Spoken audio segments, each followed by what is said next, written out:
Ravana didn't chase the only cow which was going underground.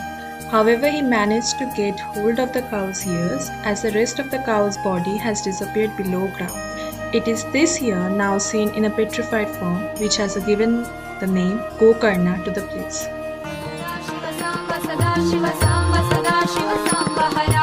Samba सदा शिव सांब सदा शिव सांब सदा शिव सांब शिवा सांब सदा शिव सांब सदा शिव सांब सदा शिव सांब शिवा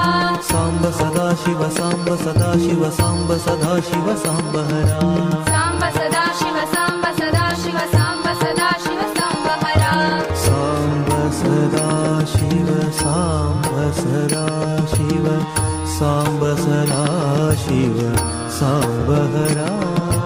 सांब सदा शिव सांब सदा शिव